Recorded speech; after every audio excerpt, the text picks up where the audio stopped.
Ahoana moa ny fomba fisehoan'izany hoe Andriamanitra mifanandrina na hoe miady amin'ny Satana zany?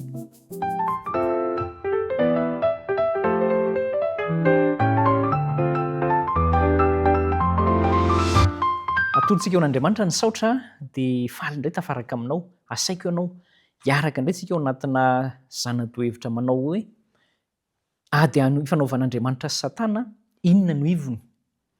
Misy fanontaniana napetratsika teny am-piandohana hoe ahoana ny fomba fisehoan'izany ady ifanaovan'ny Satana amin'Andriamanitra na ifanandrinan'Andriamanitra sy Satana zany? Mieritreritra ve ianao hoe misy ringa anankiray na toeram-piadiana anankiray dia eo Andriamanitra sy Satana no manao box, na koa hoe misy sahan'ady lehibe midadasika anankiray dia Andriamanitra mitarika ny miaramila be dehibe any an-daniny dia Satana mitarika ny miaramila be dehibe ankilany. Mety izany ve ny eritreretintsika hoe ady ifanaovan'Andriamanitra sy Satana? Na ihany koa hoe ady eny amin'ny erana rehetra eny, izany hoe amin'ny univers, ny galaxie. Mety maka sary an-tsaina zavatra be dehibe ianao. Fa izao, ny ady dia ady lehibe ifanaovan'i Kristy sy Satana dia asehon'ilay ao amin'ny tantaran'i Joba. Ary eo mihitsy no angalantsika lesona.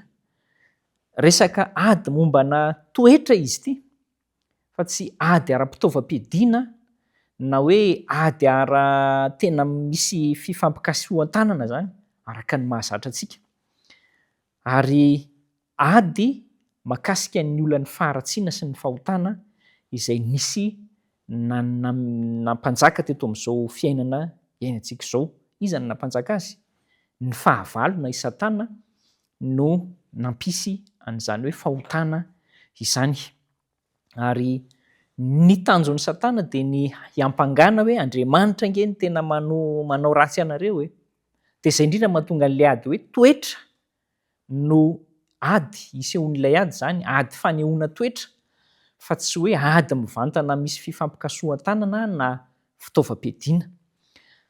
Dia ny mpiaron'ny finoana kristianina, ny profesora Sin McDowell ohatra, dia nametraka an'izao fanontaniana izao hoe efa mba nanontany tena ve nareo fa ahoana no ifanandrinan'Andriamanitra sy Satana ao anatin'ny ady anankiray? Dia izay ilay fanontaniana teny am-boalohany. Dia fantatsika hoe Andriamanitra no mahery fa Satana efa resy. Fantatsika ihany zany. Fa ahoana zany mbola miady foana ry zareo? Fa nga Satana tsy manaiky resy mihitsy dia mitohy foana ilay ady. Misy fanontaniana be dehibe ohatran'izany mampieritreritra anao, mampieritreritra antsika andavanandro.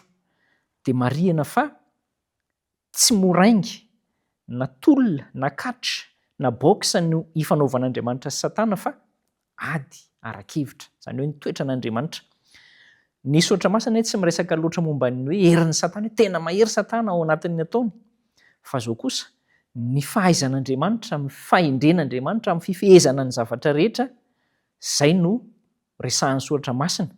Fa izao koa ny Satana indray dia ny fahaizany manodina hevitra mba hamitahana olona, izay no tena resahany ary ambaran'ny soratra masina zany. Izao no anarana intsonan'ny Satana hoe mpiapanga, rain'lainga, mpandainga, mpamitaka, mpanajamba ny sain'ny maro, mpakafanahy, mpamono olona.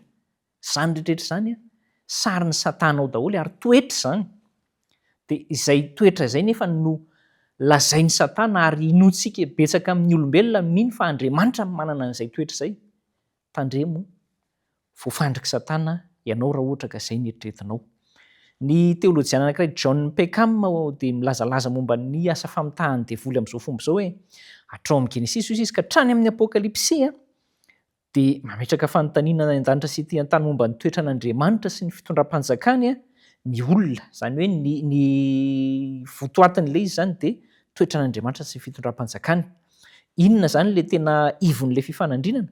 Resaka momba ny hoe iza ny manao marina, iza ny tsy manao ny marina, fa momba ny fahamarinana sy ny fahalalana. Dia ny fahavalo ilay miampanga-lainga.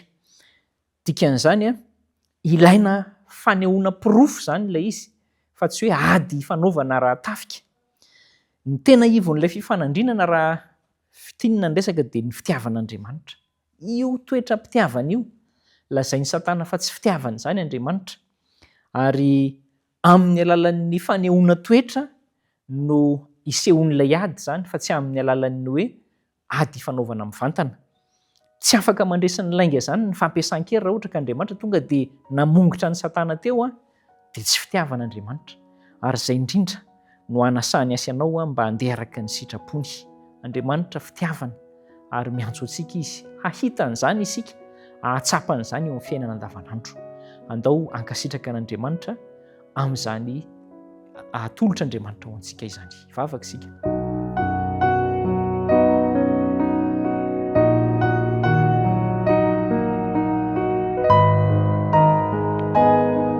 Tompo, ampio izahay hahita ao amin'ny Kristy ny fitiavan'Andriamanitra ary hankasitraka izany feno satria tsy misy marina ankoatra izany.